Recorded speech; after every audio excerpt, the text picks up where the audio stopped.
Hello everyone, welcome to News Hour, an initiative by Indian Economy by Aman Soni. In page 1 and in the editorial page, there is no news related to economy. Let's directly go to the business page. Here, inflation may stay below 6% even if oil prices average around $100 per barrel. The credit rating agency CRISIL has made some predictions. It says that if the oil prices average around 85 per dollar in the global crude oil market, the retail inflation in India would be around 5.4%. And even if it increases to $100 per barrel, it would not cross the mark of 6% but remains at the 5.8%. But how would the global crude oil prices impact the Indian economy? If we look at the cost side, it would increase the input cost. If the input cost of a product increases, the final cost of the product would increase because the manufacturers and the producers would want to maintain the same percentage margin of profit. So the final cost of the product also increases. It might also happen that because of increase in cost and the consumption demand being low, we have discussed in the previous news that the rural consumption is still low. And if the consumption is already low,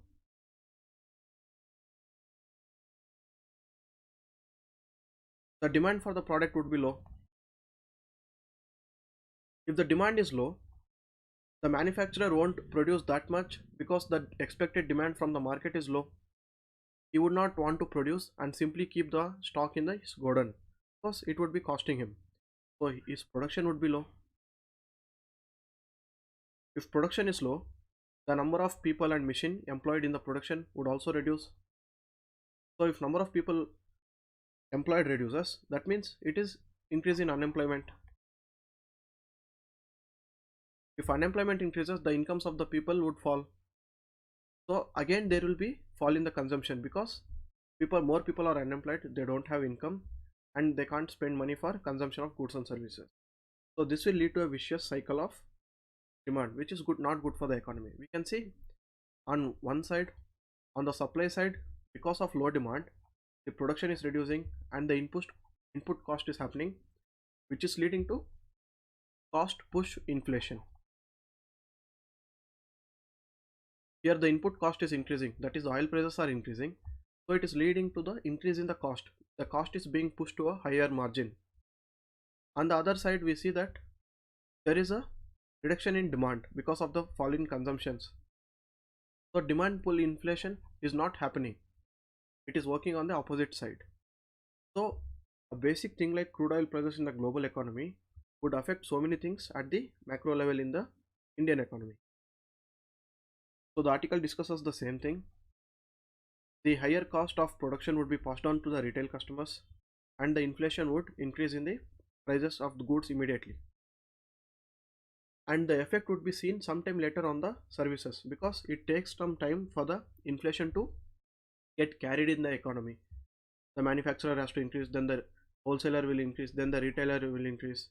So there will be a lag between the price increase in the goods and the price increase in the services. And also other factors like the increase in the interest rates by the US Federal Bank would also have impact on the bond yields and the capital markets and consumption demand, outflow of capital. It will lead to outflow of capital from the Indian economy. If there is outflow of capital, the value of Indian rupee as against the US dollar will fall. So one side we have the outflow of capital, then there is fall in the value of rupee. All these things are getting affected because of the global volatility in the oil prices. And the Russia-Ukraine conflict has direct impact on all the goods and services which we trade to those countries. So again there will be an impact on all of this. So all this would directly affect the growth because so much impact happening to the economy would take the hit and the growth would get affected. In order to brace impact, the government now has to go for uh, expansionary fiscal policy, whereby it would put more money into the hands of the people to increase the consumption. Because if consumption increases, demand increases, demand increases, production increases, then more people would be employed. They get factor incomes, the income increases, again the consumption increases. So the vicious cycle of consumption demand would be turned into a virtuous cycle of consumption and demand. So now the government should go for the expansionary fiscal policy. And what should the government do if it wants to put more money in the hands of the people? It has two options: either reduce the taxes or give people more money. In reducing the taxes, it can reduce the direct and indirect taxes and the excise and custom duty that it puts on various goods like the petroleum products. And how can it give money to the people? By direct benefit transfers, by increasing the subsidies, by getting new schemes where the income of the people would increase, providing subsidy on food grains, etc. By doing all this, the government should increase the finally it should increase the consumption in the whole economy so that the growth momentum would be maintained in the economy.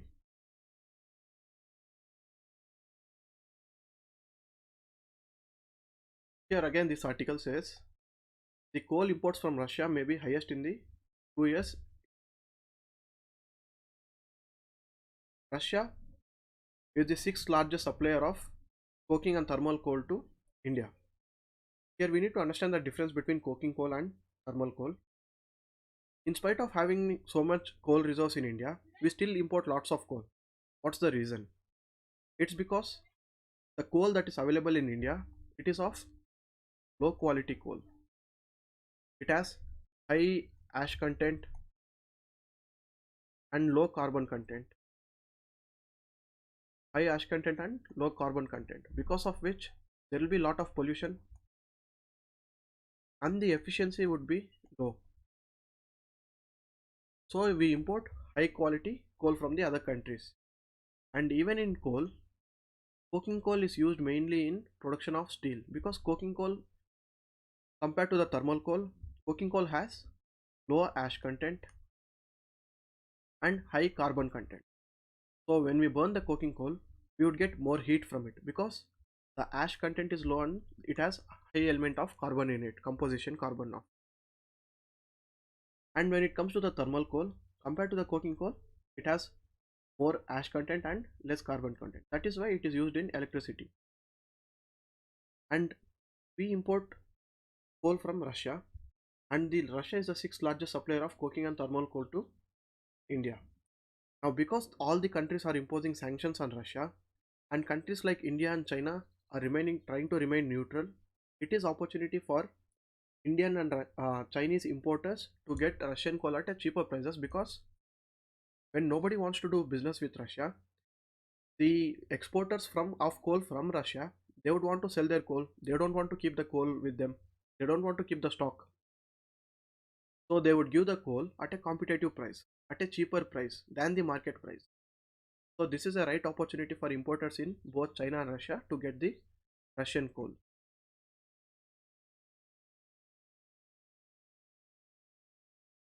Here we just need to read the heading.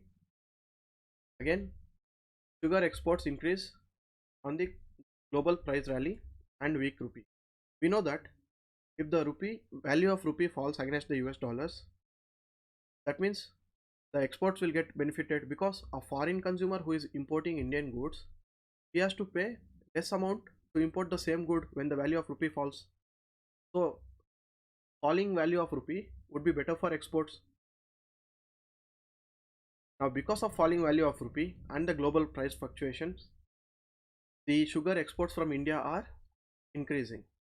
India is the second largest producer of sugar, the first being Brazil. And in this year, due to various issues, the production in Brazil has also decreased. That means there would be more demand. When there is same demand or more demand, but the production and supply has reduced, the prices would increase. This is the right opportunity for sugar manufacturers in India to export sugar, because on one side the production in Brazil has fallen, on the other side there is a weak rupee, that means it is good for exports. So this time we should export more, and even adding to that, we have lots of stock left with us. So this is the right time to clear the stock and get right amount of prices, and also earn foreign exchange through the exchange, which is beneficial for the Indian sugar exporters. We don't need to read this news. Again, just the headlines. Even here, you should just read the headlines.